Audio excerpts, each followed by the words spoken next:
কাৰ দখললৈ যাব দেশৰ ৰাজধানী কি হ'ব অৰবিন্দ কেজৰিৱালৰ পুনৰুত্থান হ'বনে কংগ্ৰেছৰ ইভিএমত বন্দী 699 গৰাকী প্ৰাৰ্থীৰ ভাগ্য বিভিন্ন ঠাইত মিশ্ৰিত সংঘাতেৰে অন্ত পৰিল দিল্লী বিধানসভা নিৰ্বাচন বুধবাৰে 70টা বিধানসভা সমষ্টিৰ এটা পৰ্যায়ত ভোটগ্ৰহণেৰে অন্ত পৰিল নিৰ্বাচন বিয়লি ভোটগ্ৰহণ সমাপ্ত হোৱা 5 বজালৈকে ভোটদানৰ হাৰ হ'ল 57.70%। অৱশ্যে এই হাৰ আৰু বৃদ্ধি পোৱাৰ সম্ভাৱনা আছে।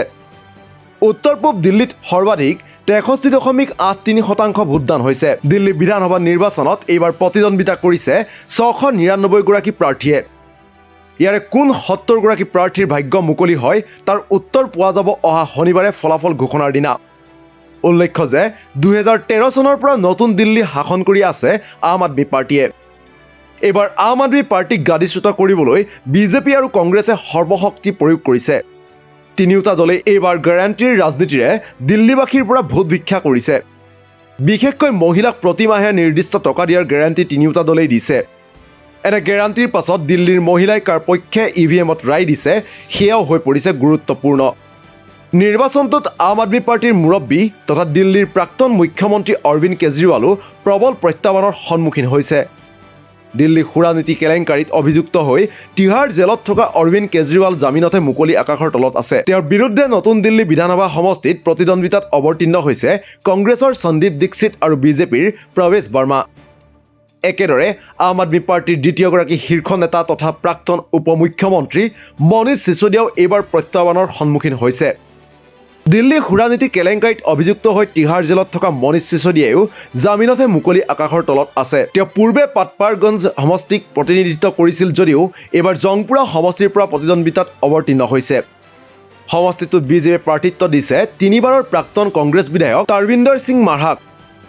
আনহাতে বিজেপিয়ে প্ৰাৰ্থিত্ব দিছে ফাৰহাদ চুৰিক। বুধবাৰে ভোটগ্ৰহণৰ সময়ত এটা অট্টালিকাৰ পৰা বিজেপিয়ে ভোটাৰক ধন বিতৰণ কৰাৰো তেওঁ অভিযোগ উত্থাপন কৰে। অৱশ্যে আৰক্ষীয়ে এই অভিযোগ খণ্ডন কৰে। দিল্লীৰ মুখ্যমন্ত্ৰী আতিশীয়ে প্ৰতিদ্বন্দ্বিতা কৰিছে কালকাজি সমষ্টিৰ পৰা। তেওঁৰ বিৰুদ্ধে অৱতীৰ্ণ হৈছে মহিলা কংগ্ৰেছৰ ৰাষ্ট্ৰীয় অধ্যক্ষা অলকা লাম্বা আৰু বিজেপিৰ ৰমেশ বিধুৰী। এইবাৰ দিল্লী বিধানসভা নিৰ্বাচনৰ এই তিনিটা সমষ্টি হাই প্ৰফাইল সমষ্টি হিচাপে চিহ্নিত হৈছে। ইফালে পুৱা 7 বজাত ভোটগ্ৰহণ আৰম্ভ হোৱাৰ পৰা দেখিবলৈ পোৱা যায় ভোটাৰৰ ব্যাপক সঁহাৰি। ৰাষ্ট্ৰপতি দ্ৰৌপদী মুৰ্মু, কংগ্ৰেছ নেত্ৰী ছোনিয়া গান্ধী, ৰাহুল গান্ধী, প্ৰিয়ংকা গান্ধী, অৰবিন্দ কেজৰিৱালে পত্নীসহ পিতৃ মাতৃক লগত লৈ ভোটদান সাব্যস্ত কৰে। উচ্চতম ন্যায়ালয়ৰ অৱসৰপ্ৰাপ্ত মুখ্য ন্যায়াধীশ DY চন্দ্ৰচূড়ে সাব্যস্ত কৰে ভোটদান। এইবাৰ দিল্লী নিৰ্বাচনত কংগ্ৰেছৰ প্ৰতি সকলোৰে দৃষ্টি নিবদ্ধ হৈ আছে। এসময়ত 15 বছৰ শাসন কৰা দলটোৱে 2015 আৰু 20 চনৰ বিধানসভা নিৰ্বাচনত এটাও সমষ্টিত জয়লাভ কৰিব পৰা নাছিল। সেয়ে এইবাৰ দলটোৱে প্ৰয়োগ কৰিছে সৰ্বশক্তি। যোৱা লোকসভা নিৰ্বাচনত ইণ্ডিয়া মিত্ৰজোঁটৰ হৈ আম আদমি পাৰ্টিৰে আসন ভাগ বতৰা কৰিও দিল্লীৰ 7টা সমষ্টিত এটাতো জয়ী হ'ব নোৱাৰিলে কংগ্ৰেছ। গোটেইকেইটা সমষ্টিতে জয়ী হয় বিজেপি দল। সেয়ে বিধানসভা নিৰ্বাচনত কংগ্ৰেছৰ প্ৰতি দেশবাসীৰ দৃষ্টি নিবদ্ধ হৈছে। প্ৰশ্ন হৈছে দিল্লীত কংগ্ৰেছে হেৰুৱা ভেটি উদ্ধাৰ কৰিব পাৰিবনে? নিউজ ডেস্ক ৰিপৰ্ট, দি ক্ৰছ কাৰেণ্ট।